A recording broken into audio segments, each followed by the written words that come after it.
नमस्ते अनि स्वागत छ तपाईहरुलाई मेरो भान्साघरमा। आज चाहिँ म तपाईहरुलाई मिठो भुटेको चिया बनाएर देखाउन गइरहेकी छु। त्यसको लागि चाहिँ मैले एउटा भाँडालाई चाहिँ हिट अन गरेर राखेकी छु, एकदमै कम हिटमा। र त्यसमा म राख्दै छु चिनी।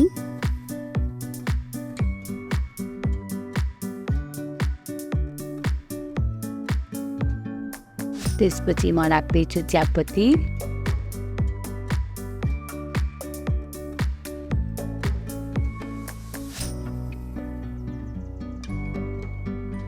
यसरी चिनी र चियापत्ती राखेर हामीले चाहिँ थोरै टाइमसम्म चाहिँ यसलाई मजाले चम्चाले चलाएर चिनीलाई चाहिँ पग्लिन दिनुपर्छ।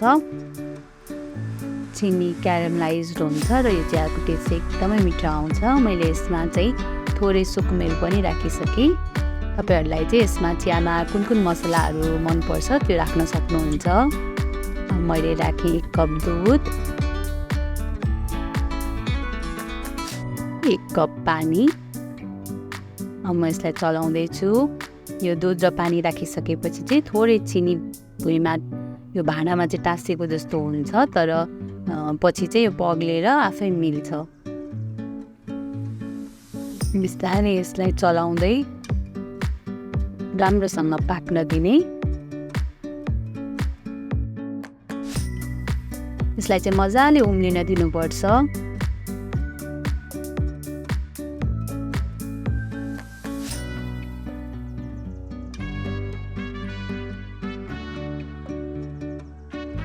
राम्रोसँग चिया उम्लिन थालेपछि चाहिँ मैले यसको हिटलाई थोरै डाउन गरेँ र अझै यसलाई उम्लिन छोडिदिन्छु म।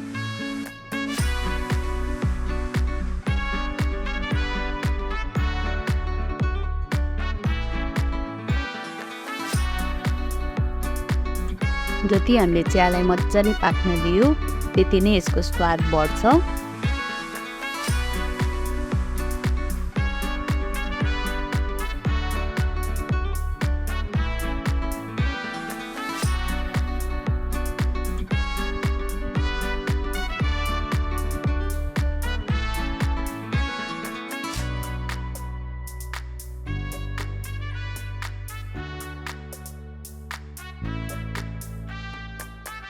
अब चाहिँ हाम्रो चिया पनि बनेर रेडी भइसकेको छ।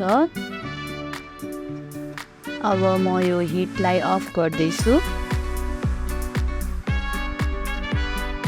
अब चाहिँ हामी यो चियालाई यसरी कपमा छान्छौँ। हाम्रो मिठो भुटेको चिया बनेर रेडी भइसकेको छ। तपाईहरु पनि यसै गरी बनाएर आफ्नो फ्यामिलीसँग इन्जोय गर्नुहोस् अनि मेरो च्यानललाई सब्स्क्राइब गर्न नबिर्सिनु होला। Thank you.